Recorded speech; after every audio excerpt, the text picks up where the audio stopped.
Global માર્કેટ્સની update સાથે જોડાયા છે સહયોગી નીરજ કંસારા। Neeraj, good morning. કઈ રીતે આજે વૈશ્વિક બજારો તરફથી સંકેતો છે?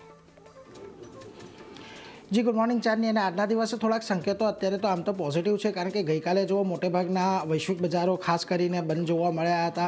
અમેરિકાના બજારો, એશિયાના બજારો ઘણી બધી જગ્યાએ આપણને બંધ હતા, પરંતુ હવે અહીંયાથી 2026ની જે શરૂઆત છે એ કેવી રહે છે વૈશ્વિક બજારો માટે, એ હજી પણ આજના દિવસે ખાસ જોવાનું છે। કારણ કે જુઓ, સતત 4 દિવસના ઘટાડા સાથે જે અમેરિકાના બજારો છે તે આપણને ખાસ કરીને નવા વર્ષની અંદર આવતા દેખાયા। અને છેલ્લા દિવસની વાત કરીએ તો લગભગ ડાઉ 300 પોઈન્ટ જેટલો આપણને ઘટતો જોવા મળ્યો હતો।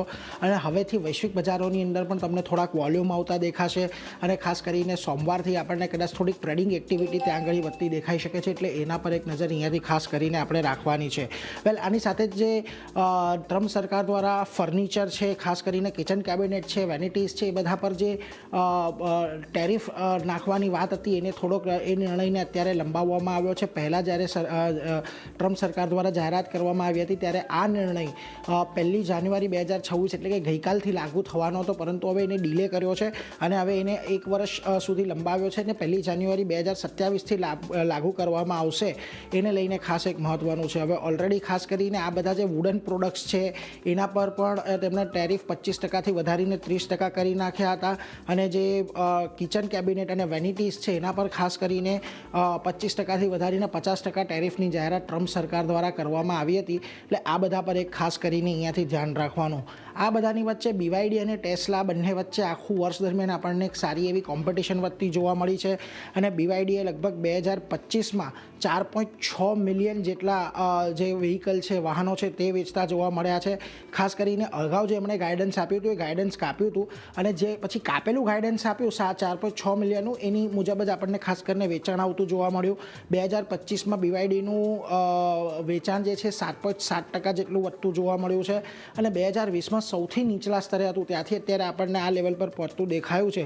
અને ખાસ કરીને હજી અહીંયાથી 2026માં બીજા દોઢથી 1.6 મિલિયન જેટલા આપણને વેચાણ છે ખાસ કરીને વધતા દેખાય યુનિટના, એ તેમનો ટાર્ગેટ છે। સામે ટેસ્લાએ Q4ની અંદર 4.5 લાખ જેટલા વ્હીકલ વેચ્યા હતા, લગભગ ગયા વર્ષની સરખામણી 11%નો ઉછાળો ત્યાં જોવા મળ્યો છે। એટલે આ બધા પર એક ખાસ કરીને નજર રાખવાની કે આ બંને જે મોટી ઈવી વ્હીકલમાં જાયન્ટ કંપનીઓ છે એ બંને વચ્ચેનું ખાસ કરીને આપણને કેવું એક એ આવતું જોવા મળે છે। પરંતુ એ બધાની વચ્ચે આજે એશિયાના બજારો પર ખાસ કરીને નજર કરી લો।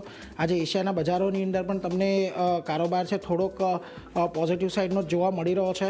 ખાસ કરીને જાપાનની વાત કરી લઈએ તો જો જાપાનની અંદર થોડોક દબાણ સાથેનો કારોબાર છે, પરંતુ તાઇવાન અને કોરિયા એક પોઝિટિવિટી સાથે કામ કરી રહ્યા છે। શાંઘાઈ સ્ટ્રેટ ટાઇમ્સ અને હેંગસેંગમાં પણ થોડાક મિશ્ર કારોબાર જ આપણને જોવા મળી રહ્યા છે, એટલે એના પર એક નજર ખાસ કરીને રાખીશું। પરંતુ આવો આજના ગિફ્ટ નિફ્ટીના સંકેતો પર ગઈકાલે આપણે એક બહુ જ સીમિત રેન્જની અંદર ફરીને બજાર બંધ થતું જોવા મળ્યું હતું। 26,200ને પાર કરવામાં ગઈકાલે નિષ્ફળતા આપણને કેશ લેવલ પર મળી હતી।